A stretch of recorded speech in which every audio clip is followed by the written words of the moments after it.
Hi students, welcome to our channel. இந்த video நம்ம என்ன பார்க்க போறோம் அப்படின்னா, Tamil Nadu agriculture university, Jayalalithaa fisheries university, Annamalai யூனிவர்சிட்டியினுடைய ஃபேக்கல்டி ஆஃப் அக்ரிகல்ச்சர் இந்த எல்லா கோர்சஸ்க்கும் சேர்த்து காமனான கவுன்சிலிங் நமக்கு தமிழ்நாடு அக்ரிகல்ச்சர் யூனிவர்சிட்டி தான் கண்டக்ட் பண்றாங்க. ஸோ அதுக்கான ஆன்லைன் கவுன்சிலிங் டேட் இப்போ போயிட்டு இருக்கு, சரியா? ஸோ இது சம்பந்தப்பட்ட ஒரு முக்கியமான அப்டேட்டையும் அண்ட் இன்னொரு முக்கியமான நியூஸையும் தான் நம்ம இந்த வீடியோல டிஸ்கஸ் பண்ண போறோம். அது என்ன அப்படின்றத பார்க்கறதுக்கு முன்னால நீங்க இன்னும் நம்ம சேனலை சப்ஸ்கிரைப் பண்ணலைன்னா சப்ஸ்கிரைப் பண்ணிட்டு இந்த வீடியோக்கு ஒரு லைக் பண்ணிட்டு பாருங்க. ஓகே ஸ்டூடெண்ட்ஸ், ஸோ இப்போ இந்த ஆன்லைன் கவுன்சிலிங்க்கு ஃபர்ஸ்ட் நமக்கு ஒரு 3 days டைம் கொடுத்துருந்தாங்க. 23/6/2024, 24/6/2024, 25/6/2024.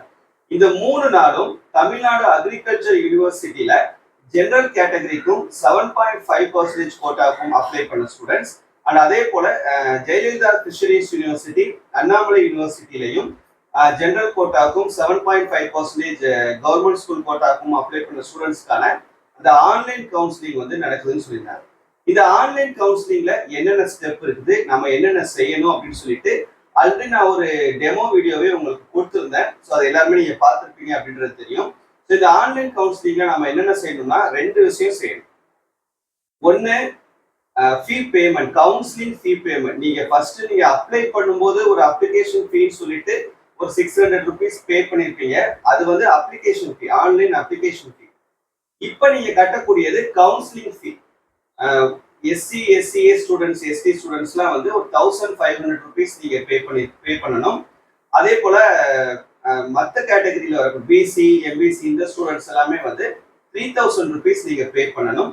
இந்த அமௌண்ட் பாத்தீங்கன்னா நீங்க கவுன்சிலிங்ல பார்ட்டிசிபேட் பண்றதுக்கு பே பண்ணக்கூடிய அமௌண்ட். இந்த அமௌண்ட்டை நீங்க பே பண்ணா மட்டும்தான் உங்களால கவுன்சிலிங்ல பார்ட்டிசிபேட் பண்ண முடியும். இந்த அமௌண்ட்டை நீங்க பே பண்ணலைன்னா கண்டிப்பா உங்களால கவுன்சிலிங் என்ன பண்ண முடியாது, பார்ட்டிசிபேட் பண்ண முடியாது. அண்ட் அதே போல இந்த அமௌண்ட் ரீஃபண்டபிளா சார் அப்படின்னு சொல்லிட்டு ஒரு சில பேர் கேட்குறீங்க. இந்த அமௌண்ட் நான் பே பண்ணிடுறேன், ஆனா ஒருவேளை நான் எனக்கு இதுல போக இன்ட்ரெஸ்ட் இல்லாம நான் வேற கோர்சஸ், நான் வேற இன்ஜினியரிங் அந்த மாதிரி போனா கூட இந்த அமௌண்ட் எனக்கு மறுபடியும் திரும்ப தருவாங்களா அப்படின்னு கேட்டீங்கன்னா அது தரமாட்டாங்க. இட் இஸ் நான் ரீஃபண்டபிள் எக்ஸப்ட் இந்த 7.5 ரிசர்வேஷன்ல வரக்கூடிய ஸ்டூடெண்ட்ஸ் நீங்க பே பண்றீங்க பாத்தீங்களா, அந்த அமௌண்ட் மட்டும்தான் ரீஃபண்டபிள் அப்படின்னு சொல்லிட்டு அவங்களுடைய அந்த வெப்சைட்லேயே தெளிவா சொல்லியிருக்காங்க. ஸோ மற்ற ஸ்டூடெண்ட்ஸ்க்கு இந்த அமௌண்ட்டை எக்காரணத்துக்கு கொண்டும் அவங்க ரீஃபண்ட் பண்ண மாட்டாங்க, சரியா? ஆனா இந்த அமௌண்ட் நீங்க பே பண்ணாதான் உங்களால இந்த கவுன்சிலிங்ல பார்ட்டிசிபேட் பண்ண முடியும். சரி, ஓகே. இப்போ இந்த ஆன்லைன் கவுன்சிலிங்க்கு 3 நாள் டைம் கொடுத்துருந்தாங்கன்னு சொன்னோம். 23ஆம் தேதியில இருந்து 25ஆம் தேதி வரைக்கும். இப்போ அந்த ஷெட்யூலே டோட்டலா நமக்கு என்ன பண்ணிட்டாங்கன்னா மாத்திருக்காங்க. நிறைய டேட்ஸ் எல்லாமே கிட்டத்தட்ட பாத்தீங்க, ஏற்கனவே ஒரு டென்டேட்டிவ் ஸ்கெடியூல் சொல்லிட்டு ஒன்று கொடுத்துருந்தாங்க. அப்புறம் அதை மாற்றி போஸ்ட்போன் பண்ணி ரிவைஸ்டு ஸ்கெடியூல் சொல்லிட்டு ஒன்று பப்ளிஷ் பண்ணியிருந்தாங்க. இப்போ அதையும் மாற்றி மறுபடியும் நமக்கு என்ன பண்ணியிருக்காங்க அப்படின்னா புதுசா டேட் கொடுத்துருக்காங்க. ஸோ அதான் நான் உங்களுக்கு இங்க மென்ஷன் பண்ணியிருக்கேன். இப்போ இந்த ஆன்லைன் கவுன்சிலிங் பாத்தீங்க அப்படின்னா இந்த ஆன்லைன் கவுன்சிலிங்க்கு லாஸ்ட் டேட் ஆக்சுவலா நமக்கு 25ஆம் தேதி கொடுத்துருந்தாங்க. 25/6/2024 தான் லாஸ்ட் டேட் அப்படின்னு சொல்லிட்டு கொடுத்துருந்தாங்க. இப்போ அதை எக்ஸ்டெண்ட் பண்ணியிருக்காங்க. இப்போ இந்த ஆன்லைன் கவுன்சிலிங்க்கு லாஸ்ட் டேட் 26/6/2024 வரைக்கும் நமக்கு லாஸ்ட் டேட்னு எக்ஸ்டெண்ட் பண்ணியிருக்காங்க. நீங்க அந்த வெப்சைட்ல போய் பார்த்தீங்கன்னாவே உங்களுக்கு ஃபிளாஷ் நியூஸ் சொல்லி ஒன்று ஓடிட்டு இருக்கும். ஸோ ஆன்லைன் கவுன்சிலிங் நீங்க ஃபீஸ் பே பண்ணிட்டீங்களா, சாய்ஸ் ப்ரிஃபரன்ஸ் கன்ஃபார்ம் கொடுத்துட்டீங்களா அப்படின்றத செக் பண்ணிக்கிறீங்க. இதுக்கான லாஸ்ட் டேட் 26/6/2024 ஈவினிங் 5 PM வரைக்கும் உங்களுக்கு டைம் இருக்குது. சாய்ஸ் ப்ரிஃபரன்ஸ் நீங்க கண்டிப்பா மாத்தணுன்ற அவசியம் கிடையாது, மாத்திரா இருந்தா மாத்திக்கலாம், சரியா? ஓகே. அடுத்து இந்த சீட் அலாட்மெண்ட் பொறுத்த வரைக்கும் அந்த டேட்ல உங்களுக்கு எந்த சேஞ்சுமே பண்ணல, அதே டேட் தான் கொடுத்துருக்காங்க. 26/6/2024 தான் கொடுத்துருக்காங்க. அப்போ உங்களுக்கு 26/6/2024 5 மணி வரைக்கும் உங்களுக்கு இந்த ஆன்லைன் கவுன்சிலிங்கான டைம் கொடுத்துருக்காங்கன்னா, சாய்ஸ் ப்ரிஃபரன்ஸ் சேஞ்சிங் ஃபீ பேமெண்ட்கான டைம் கொடுத்துருக்காங்கன்னா, அப்போ சீட் அலாட்மெண்ட் அதே டேட்ல ஆஃப்டர் 5 PM 5 மணிக்கு மேல உங்களுக்கு அந்த சீட் அலாட்மெண்ட் ப்ராசஸ் நடக்கிறதுக்கான வாய்ப்புகள் இருக்குது. ஏன்னா அது முடிஞ்சாதான் உங்களுக்கு இந்த ப்ராசஸ் நடக்கும். இந்த ப்ராசஸ்க்கு உங்களுக்கு 26ஆம் தேதி தான், இந்த ப்ராசஸ்க்கும் 26ஆம் தேதி அப்படின்றப்ப இந்த ப்ராசஸ் கம்ப்ளீட் ஆன டைமுக்கு அப்புறம் உங்களுக்கு இந்த சீட் அலாட்மெண்ட் ப்ராசஸ் நடக்கிறதுக்கு வாய்ப்பு இருக்குது. ஸோ எதுவாக இருந்தாலும் அந்த 26ஆம் தேதி கண்டிப்பா உங்களுக்கு நம்ம சேனல் மூலமா சீட் அலாட்மெண்ட்கான அந்த எல்லா விதமான அப்டேட்ஸுமே கொடுப்பேன். ஸோ அதனால யாரும் வந்து ஒரி பண்ண வேண்டிய அவசியம் கிடையாது. அதுக்கப்புறம் இந்த காலேஜ் கோர்ஸ் கன்ஃபர்மேஷன் டேட் இதுவும் சேஞ்ச் பண்ணியிருக்காங்க. சரியா? இப்ப தமிழ்நாடு அக்ரிகல்ச்சர் யூனிவர்சிட்டியில நீங்க வந்து சீட் கன்ஃபார்ம் பண்றதுக்கான டேட் வந்து ஏற்கனவே என்ன கொடுத்துருந்தாங்கன்னா 29/6/2024 இருந்து 2/7/2024 வரைக்கும் கொடுத்துருந்தாங்க. இப்ப அதுல ஒரு நாள் எக்ஸ்டெண்ட் பண்ணி 3/7/2024 வரைக்கும் உங்களுக்கு டைம் வந்து கொடுத்துருக்காங்க. அதே போல தமிழ்நாடு ஜெயலலிதா ஃபிஷரிஸ் யூனிவர்சிட்டிக்கு உங்களுக்கு லாஸ்ட் டேட் வந்து 3ஆம் தேதி கொடுத்துருந்தாங்க. அதை எக்ஸ்டெண்ட் பண்ணி 4ஆம் தேதியா மாத்திருக்காங்க. அதே போல அண்ணாமலை யூனிவர்சிட்டிக்கு உங்களுக்கு 3ஆம் தேதி தான் கொடுத்துருந்தாங்க டைம், அதை எக்ஸ்டெண்ட் பண்ணி 5ஆம் தேதின்னு சொல்லி கொடுத்துருக்காங்க. சரியா? எல்லாமே இது வந்து கோர்ஸ் கன்ஃபர்மேஷனை நீங்க அங்க டைரக்டா உங்களுடைய காலேஜை விசிட் பண்ணி உங்களுடைய ஒரிஜினல் சர்டிபிகேட்ஸ் எல்லாம் கொடுத்து ஃபீஸ் பேமெண்ட் பண்ணி உங்களுடைய சீட்டை நீங்க கன்ஃபார்ம் பண்றதுக்கான டேட்ஸ் இது எல்லாமே. சரி, அந்த டேட் நீங்க அங்க போய் கன்ஃபார்ம் பண்ணா தான் உங்களுடைய சீட் கன்ஃபார்ம் ஆகும். ஸோ அதை பொறுத்து தான் வந்து உங்களுக்கு சீட் வந்து ரிமைனிங் இருக்குதா, அடுத்த செகண்ட் கவுன்சிலிங்லாம் வருமா வராதா அப்படின்றது. இந்த ஃபர்ஸ்ட் ரவுண்ட்ல பார்ட்டிசிபேட் பண்ணக்கூடிய ஸ்டூடெண்ட்ஸ் எந்த அளவுக்கு போய் சீட்ஸை வந்து எடுக்கிறாங்க. ஏன்னா நம்பர் ஆஃப் ஸ்டூடெண்ட்ஸை விட நம்பர் ஆஃப் சீட்ஸ் வந்து ரொம்ப ரொம்ப கம்மி. சரியா? 4000 சீட்டு தான் இருக்குது. பட் எத்தனை ஸ்டூடெண்ட்ஸ் வந்து பார்ட்டிசிபேட் பண்றாங்க? ஜெனரல்ல ஒரு 26,000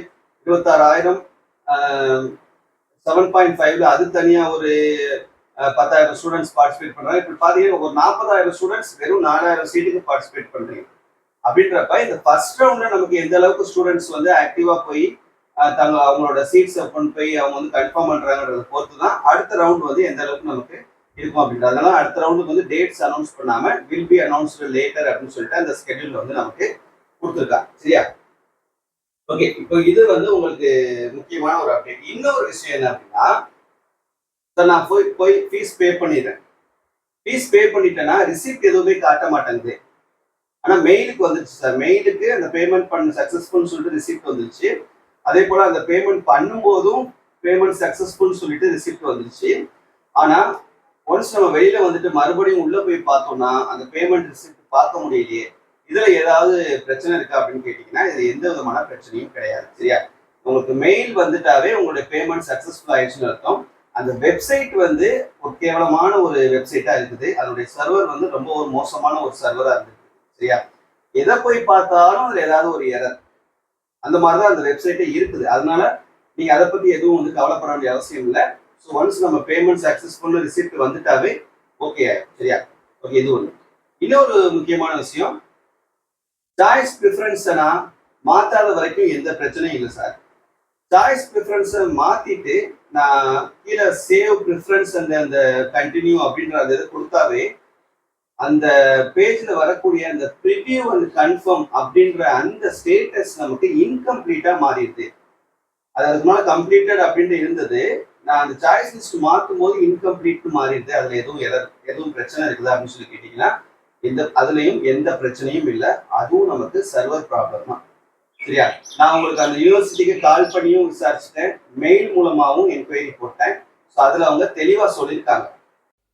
ஸோ இதான் வந்து நான் உங்களுக்கு அனுப்பின அந்த மெயிலு. அதில் நான் கேட்டிருந்தேன் அவங்களுக்கு இந்த மாதிரி சாய்ஸ் ப்ரிஃபரன்ஸ் மாற்றினதுக்கப்புறம் ப்ரிவியூ அண்ட் கன்ஃபார்ம் வந்து இன்கம்ப்ளீட்னு மாறிடுச்சு சார். இதில் வந்து எதுவும் ப்ராப்ளம் இருக்குதான்னு சொல்லிட்டு கேட்டிருந்தேன். அதுக்கு அவங்க வந்து கிளாரிஃபிகேஷன் அனுப்பியிருக்காங்க பாருங்கள். The acknowledgement payment successfully for you can apply received through mail is enough for your counseling fee receipt சொல்லியிருக்காங்க பாருங்க. ஸோ உங்களுக்கு மெயில் நீங்கள் ஒன்ஸ் பேமெண்ட் பண்ணதுக்கப்புறம் அந்த அக்னாலஜ்மெண்ட் ரிசிப்ட் வந்து உங்களுக்கு மெயிலுக்கு வந்துடும். அதுவே போதுமானது. த incomplete error and preview and confirm error will be rectified shortly. அது அவங்க சைடு பிரச்சனை. சரியா? அவங்களுடைய வெப்சைட்டில் அது ஒரு எரராக இருந்துட்டு இருக்குது. அதை வந்து அவங்க கூடிய சீக்கிரம் சரி பண்ணுறதாகவும் சொல்லியிருக்காங்க. ஸோ நீங்கள் மறுபடியும் வந்து ஒன்ஸ் லாகின் பண்ணி பார்த்தா கூட அது வந்து அவங்க ரெக்டிஃபை பண்ணுறதா சொல்லியிருக்காங்க. ஓகேவா? ஓகே ஸ்டூடெண்ட்ஸ், ஸோ எல்லா இன்ஃபர்மேஷனுமே இந்த வீடியோவில் நம்ம தெளிவாக பார்த்தோம். இதுக்கு மீதியும் உங்களுக்கு ஏதாவது டவுட் இருந்தது அப்படின்னா கமெண்ட்ல கேளுங்க. தேங்க்யூ.